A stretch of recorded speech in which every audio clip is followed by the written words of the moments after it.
my long-term play here would actually be to set the Beat Raptor, and by setting down the Beat Raptor, what happens is if it gets destroyed by battle, you get to summon out another one, which kind of then prevents your opponent's main phase 2 play if they actually have any plans for that. On our following turn, we could then go up with the Krawler and also the Stegosaur as well and the Ranbakyo, simply because turn 2 seems to be more favorable in this situation.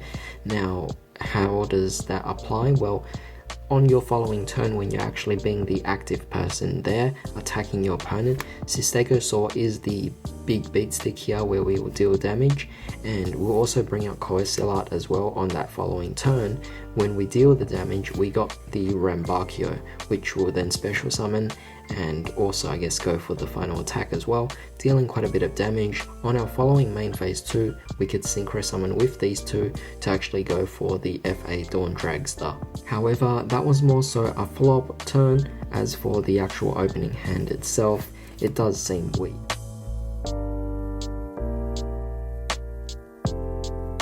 Okay, 5 cards. We have quite an interesting hand here, so let's go with the Foolish and get rid of our one and only card, the World Dino Wrestling, and this card will obviously go to the graveyard. Now you actually do have 2 choices here, so you could actually go for the Krawler or you could go for the World Dino Wrestling as well, but if you go for one, you can't go for the other, so it's up to you. But in this case, obviously this doesn't even apply, because keep in mind your opponent doesn't even have monsters, so you would be able to go for the Krawler, and now you have the choice here of either Martial Anga, Ankilo, or even Beat Raptor. And again, it's kind of the similar situation where you're just sitting on Beat Raptor, resting, and then seeing what happens. But of course, you could actually just summon this out and go for a link play as well, though I wouldn't recommend it. In this situation, I kind of want to build up a wall, so I'm going to put the Krawler. So by putting up the Krawler, you're kind of announcing to the world that you're playing Dinowrestlers, but they're not going to really suspect Beat Raptor in the deck, and this has actually caught off a few people off guard, casual players that is, and you know, it definitely works out for me. But yeah, it's a 2k defense, so mostly they can't even get over it, and as soon as it flips up, it just negates all of their extra deck or extra monster zone monsters. And yeah, it just helps out so well. They'll probably end up destroying this anyway, but on your following turn, you have plays to make. And keep in mind that with Krawler, because he's also a Dino Wrestler himself, you kind of have that follow-up play of the Ankilo or the Anga as well, which makes it more interesting. You could, however, save this in hand so that you only have this. When it gets destroyed, you summon out another one from the deck, or they somehow negate the effect, or they somehow even destroy the second one as well. So on your next turn, you could summon out the Krawler because you control no monsters, and most likely your opponent's going to have at least 2 monsters on the board.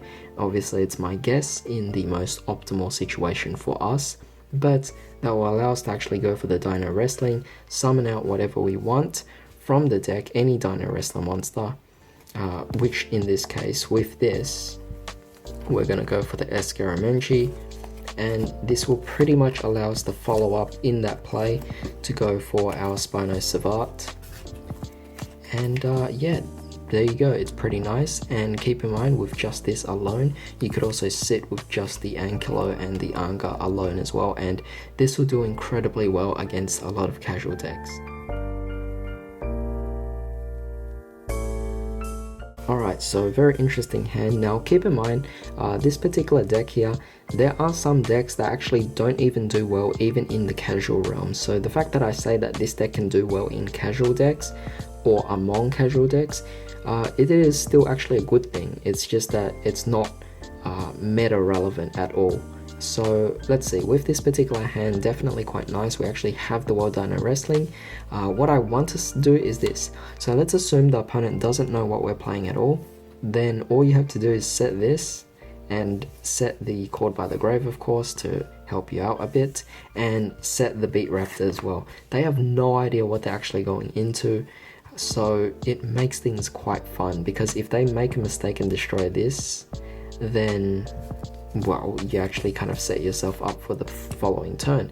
If they destroy this, then you get out another one, which, like I said, it's quite nice. But we also have the Valianix as well to follow up on the following turn, and we also have the Ampello just in case we needed to make some additional plays. However, for the time being, the one thing I don't really like about the deck itself is that it kind of has to sit for one turn before you could actually make a proper play. This is one of the reasons why I didn't really want to make a test hand video for this, because at this point in time, all I'm actually doing is explaining to you what I'll do in the following turn. And I guess that's still okay to show what the deck actually can still do, but it kind of makes it boring at the very beginning when we can't actually put out stuff.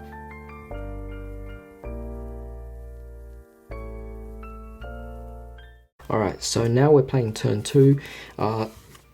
Let's see what we can do here. So firstly we have the Foolish, which is quite nice, so let's go for the Foolish and ditch our World Dino Wrestling. And keep in mind, at this point you are going second, by the way, so you could actually activate this. Now your opponent has back row, then you could actually go for the MST, destroy what they have, right? That's great. However, let's say your opponent actually negates the Foolish Burial Goods, then you could actually just activate this and destroy it yourself and go on from there, which is actually quite nice as well. But we're just going to assume the fact that they don't negate this, and we're also getting the chance to destroy one of their back row, so that's one less thing to worry about. Even then, the MST could actually just destroy their field spell, so that would also help out as well. So now we could actually activate the World Dino Wrestling, banish it, and summon out whatever Dino Wrestler we want. So we have here Stegosaur and we have here Capaptera. Two very fine choices. However, in this situation, what I want to go for is actually a Stegosaur. Reason why I want to go for Stegosaur is you could either add a Dino Wrestler monster or World Dino Wrestling from your deck to your hand if he is special summoned. So that's what I'm doing. So let's look for him and let's bring him out. He would be, where is he? Oh wow, two of them at the top of the deck. So we go for this, and from there we can actually just add whatever Dino Wrestler we want from our hand. So from our deck to our hand, that is. So in this case we want to think about what we could go for. In this case I would go for one of the hand traps, and that would be quite nice indeed here. So I'm just going to go for the Ampello. Now in this situation we also have Capaptera. I like to summon him because I want to use his effect later on, but we also have the Mind Control as well, so depending on what we're taking from our opponent we could actually do quite a few things. So firstly we obviously have these two, which makes it quite interesting. Let's just see what are our options here. So you could go for this, and that could be nice, but again it doesn't really do too much. What we could do is we could actually just go for this. So let's go with Capaptera and let's go with Stegosaur and Link Summon to go for our Pacurio. Now we could actually just activate our World Dino Wrestling. By activating this, Pacurio's effect will go off, allowing us to actually add one of these back again. So you could go for Capaptera. Keep in mind Capaptera also gives 1,000 as well, but we're just going to bring back the... I'll bring back Capaptera, yeah. So Stegosaur, because we already have one anyway, and the other one in the graveyard can still do stuff, so that's quite nice. At this point, we're going to take the Mind Control, steal our opponent's monster, and we're going to use their monster as a link material with the Pacurio, and this will pretty much allow us to go for our Decode Talker. By going for Decode Talker, Pacurio has now been used as a link material, so we could actually target one Dino Wrestler in our graveyard and special summon it in defense with its effects negated. So you would be summoning it out like this, and you kind of have the choice to now go for just one attack like that, or you could go for a higher play. So in this case there is kind of a problem, and that is I'm only playing Borreload and Avramax, which kind of sucks. But let's say you were actually playing something you could go into, then you could actually link summon and go for a nicer big link 4 monster. So in this case, what's the most relevant link 4 out there? Well, you guys already guessed it, but Appaloosa, right? So you could actually go for Appaloosa, and let's say this. So instead of actually adding Capeptera, you could actually add the Stegosaur instead, which means Capeptera would have been the summoning target. Don't use his effect in the first turn to give the 1000, so you could actually use this and this to go into your Appaloosa. Appaloosa obviously has her own negates, and then on top of that, you're also giving her bonus attack as well, so you're just going for the damage. So it depends what you go into. In this situation, I didn't have this kind of situation go up in any of my test games, which is kind of why I was a bit surprised, because having Avramex and Borreload, I kind of went into these guys via different methods instead. So quite interesting that this was the very first time I encountered this kind of situation. But yeah, as you can see, you definitely do develop different kind of strategies or different kind of things and experiences as you're playing along with this deck. Alright, very interesting hand. We go for the Foolish Burial Goods, allowing us to ditch our World Dino Wrestling. We have our own Dino Wrestling as well, and I've already explained this situation before, so you guys already know it by now. But essentially, we could actually, I can't believe it. How did I draw this again? This card seems to be the most consistent card I draw into. Keep in mind, I'm only playing one copy in the deck, so I don't know how I keep on actually drawing into this. It's quite amazing, really. I think it's called Dinowrestlers luck that we actually have here. But yeah, we can destroy one of their back row, quite nice. Yeah, it makes it quite a dilemma, because I'm thinking like, I mean, technically we could do both. So what we could do is we could go for the Coesilat, right? And that's fine. I'm pretty sure our opponent still has more monsters than we do. They likely have 2 monsters on the board. It's quite common these days. So we're going to use the Wrestling's effect, allowing us to actually special summon something out. In this case, I actually would prefer to just summon out the Escaraminch, and we just go for these two, allowing us to pretty much go for our Spinosavat.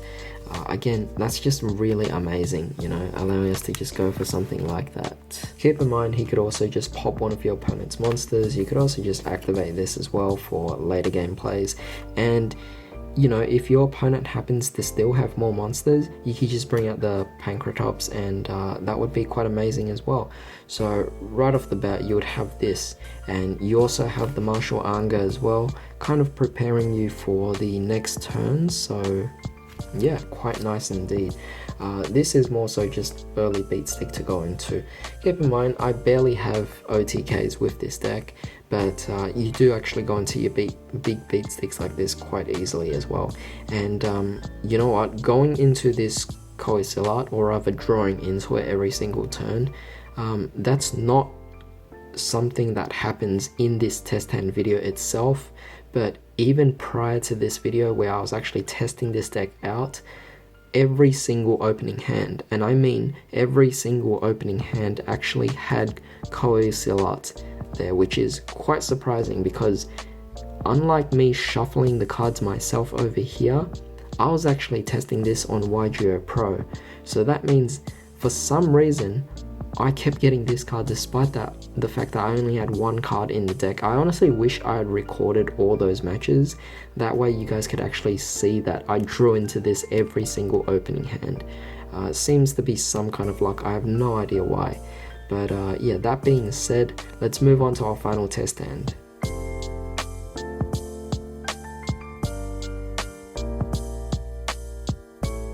Wow, alright, so this is actually quite surprising. We actually drew into more spells than we did actually traps, or than we actually did monsters. Also, we didn't draw into the Coesilat for the first time, so that's definitely really nice. Let's go terraforming, bait our opponent out, and actually get our World Dino Wrestling. We got it right here, and then let's activate Foolish Burial Goods, and let's get rid of our third one. Very surprising that I actually managed to get rid of 3 of them right off the bat, but we also have the Foolish here as well, which is again just really crazy. So at this point, what do we actually want to go for? Well, let's see. Maybe if we went for Stegosaur in the grave, that wouldn't be too bad as well. But I mean, just look at this. This is actually quite amazing what we actually have here. Rather than actually going for Stegosaur, because we're going to summon it out anyway, maybe what we could do is we could actually send for one of the hand traps instead, and that way we could actually get some things going. So how about we go for the Martial Ampello.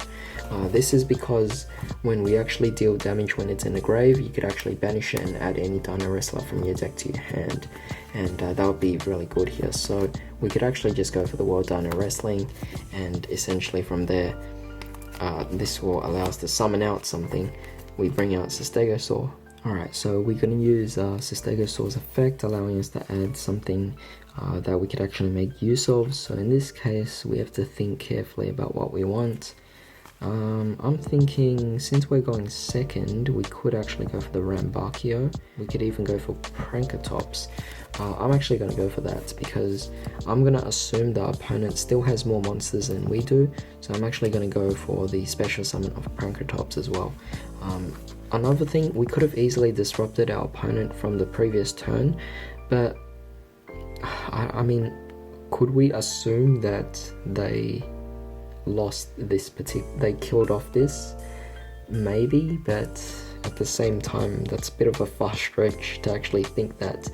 It's kind of hard to actually simulate every single move because every individual card actually is a very major variable that would affect the entire turn itself. So assuming best case scenario, they kind of get rid of this, but we also disrupted their board, but they still have at least 2 monsters, meaning we could actually bring this out both like this. We could just go for the attack, which means we're gonna deal damage in some sort of way because Prankertops is still at least 2600.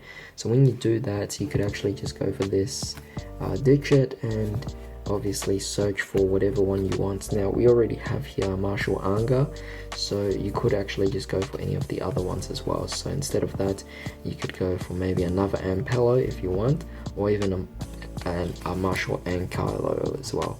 So that'd be quite nice as well. And keep in mind, you also have the World Dino Wrestling to activate just in case, making this one of the more interesting hands where we're actually just sticking to the main deck and we're not even going to the extra deck at all. However, that's pretty much it for this particular test hand video. It's really difficult to demonstrate the deck itself because a lot of the plays just sit on the first turn and wait to respond in the following turn. So for me to actually explain all that and what we could do in the following turn, I'm pretty sure this video is going to turn out very long. So I hope you guys actually enjoyed this video. If you did, then give it a thumbs up and also share it with anyone who might be interested, because I'm sure that Dinowrestlers aren't even played at the moment. There's barely any deck profiles out there for it, at least as of recent, so I think this would be pretty good for them to actually see. Also, make sure you subscribe so you can see more videos like this. I noticed that at least 80% of my viewers are not even subscribed to this channel. So with that being said, I hope you guys have a great day. I'll see you next time.